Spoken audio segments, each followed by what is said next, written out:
My fiancé, Sid, I'm calling off the wedding. I've fallen for the wedding planner. I replied, I get it. That same afternoon, I rang his agency and told them every detail. He was let go before dinner.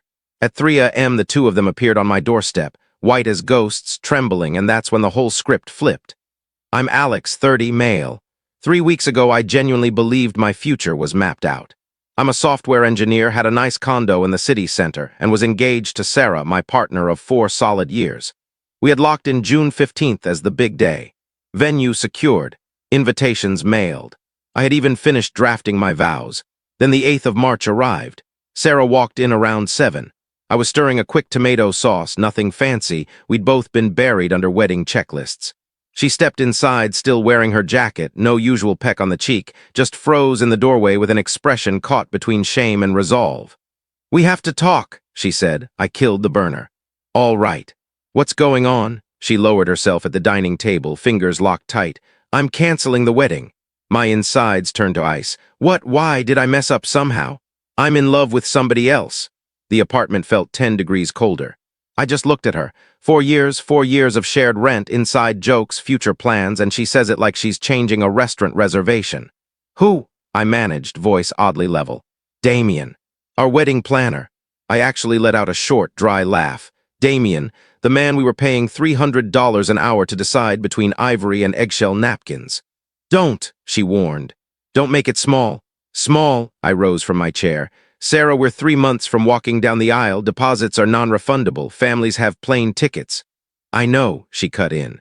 "I know every single thing we've spent and planned, but I can't stand up there and promise forever when my heart is somewhere else. It wouldn't be right to you." The classic Mercy breakup line, wrapped up as kindness. "How long?" I asked. She stared at the tabletop. 2 months. 2 months. While we were sampling lemon raspberry versus vanilla bean cake, she was falling for the guy whose invoice we were paying. The irony could have been poetic if it didn't gut me. "I understand," I said. She blinked, startled. "You do?" "Yeah, I don't want to marry someone whose heart has already left the room. So I guess we're done." She almost looked let down that I didn't beg. "I'll pack a couple bags tomorrow," she whispered. "I'm so sorry, Alex, truly." That night she took the couch. I lay in the dark staring at ceiling shadows, replaying every meeting with Damien, the lingering eye contact, her insisting his portfolio was perfect, the quick coffee meetings that ran late. I felt like the world's biggest fool. Next morning she left with 2 suitcases and a promise to grab the rest later.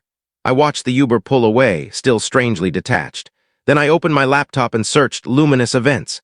Sleek website, smiling brides, 5-star reviews. I found their ethics and standards page. Second line, bold. "Our coordinators shall maintain strictly professional boundaries with clients and shall not enter into romantic or intimate relationships that may impair objectivity or service." Perfect. I dialed the office. A polite woman picked up. "Luminous Events, Patricia speaking." "Hi, Patricia. My name is Alex Chen, my fiancé, ex-fiancé, and I hired Damien Foster for our June wedding." "Of course, Mr. Chen. How may I assist you?" "I need to report an ethical breach. Damien has been sleeping with my fiancée. She ended our engagement yesterday to be with him." Dead silence. Then, "I am deeply sorry. This is completely unacceptable. Could you share any proof or timeline?" I sent screenshots, dates, the address Sarah was now staying at Damien's. Patricia sounded sick. "I'm escalating this to ownership immediately. We treat these matters with utmost gravity. Thank you for bringing it to our attention." I ended the call feeling hollow, not triumphant, not vengeful, just drained. 3 hours later, my phone buzzed, unknown number. "Alex," Damien's voice was strangled.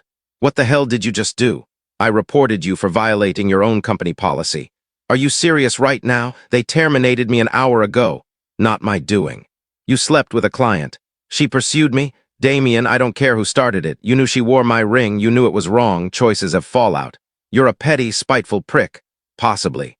But I'm not the one who blew up a 4-year relationship for a fling." He hung up. 20 minutes later, Sarah rang, already crying. "Why would you do this? Damien lost his job because of you?" "He lost his job because he broke the rules printed on his employer's website. He has rent. Bills. You're destroying his life.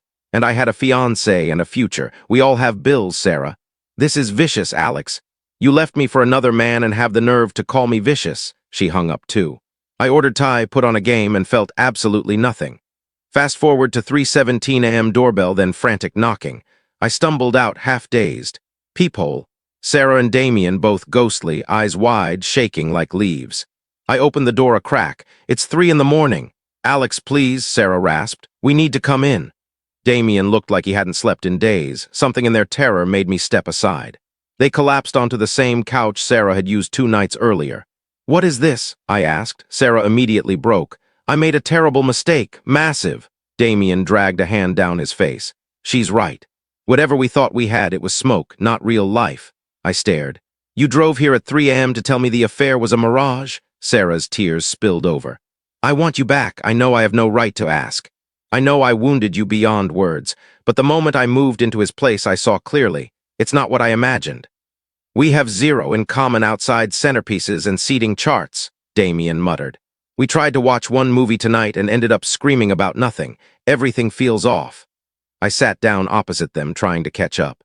"So you torched a 4-year relationship for a guy you don't even enjoy being around?" Sarah nodded through sobs. "I got swept away. The thrill, feeling desired in a new way." Damien flinched. "And now I'm jobless, and the woman I thought wanted me just realized she's still in love with her actual partner." "Awesome, I'm not your ex," Sarah pleaded, turning to me. "I don't want to be. Can we rebuild, please?" "No," I said quietly. She froze. "What?" "No, Sarah, we can't. You didn't just make a mistake. You carried on a 2-month affair while I picked out tuxedos. You ended us. You defended him when I held him accountable. And now you're here because Plan A crashed. I deserve someone who chooses me first, not someone who circles back when the grass isn't greener." Damien rose. "We'll go." Sarah stayed seated, begging through tears. 4 years has to count for something." "It counted for everything," I said. "That's why this cut so deep."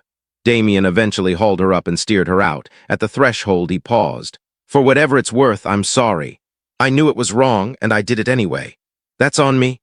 I said nothing. Door locked, back to bed, slept like a dead man. The following week was bizarre. Sarah texted daily, long, aching apologies, promises of counseling, anything. I left them on read, then blocked.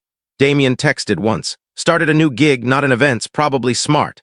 Blocked him too. Word spread. Friends blew up my phone with "You okay, man?" I was something, not okay, not destroyed, just exhausted.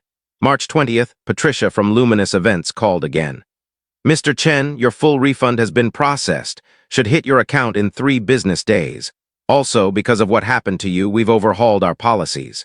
Mandatory disclosure forms, quarterly ethics training, direct reporting line to HR. No one should go through what you did." For the first time in weeks, warmth crept in. "Thank you. That actually means a lot. You've handled this with remarkable dignity," she said. "I hope life treats you kindly from here."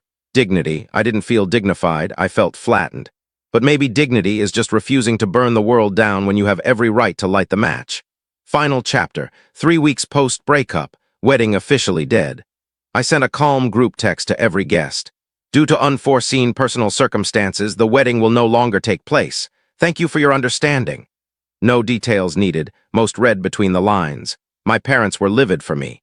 Mom wanted to phone Sarah's mother and unleash holy hell. I talked her off the ledge, pointless collateral damage. Sarah moved back with her parents. Mutual friend says she quit her job. Couldn't face coworkers who'd received save the dates. Damien's apparently coding at a startup now. Good luck to him. I started therapy, not because I'm shattered, but because I realized I spent years being the chill boyfriend, the one who never rocked the boat. Maybe that made it easy for her to assume I'd swallow betrayal without protest. I'm learning it's okay to be angry. It's okay to admit I loved someone who didn't treasure it. The apartment echoes without her books and throw pillows, but it also breathes easier. I've painted the bedroom a new color, donated half the furniture, considering a rescue pup, something that won't cheat on me for a shinier human. Drove past our venue the other day. Another couple was doing engagement shots, laughing in the garden. I felt no envy, just distance, like watching a movie about people I don't know. I'm not sure closure is real, but forward motion is. And I'm moving. Edit 1. Will I ever forgive Sarah? Maybe someday, for my own peace. Forgiveness isn't reconciliation. Some damage can't be repaired, only released. Edit 2. Still have the ring. Paid cash, so it's mine. Haven't decided sell it, melt it, or yeet it into the lake on a bad day. Edit 3. To everyone saying I should have fought for her, I'm not auditioning for someone's heart. 4 years should have been the fight. If that wasn't enough, no tearful 3 a.m. speech was going to change the ending.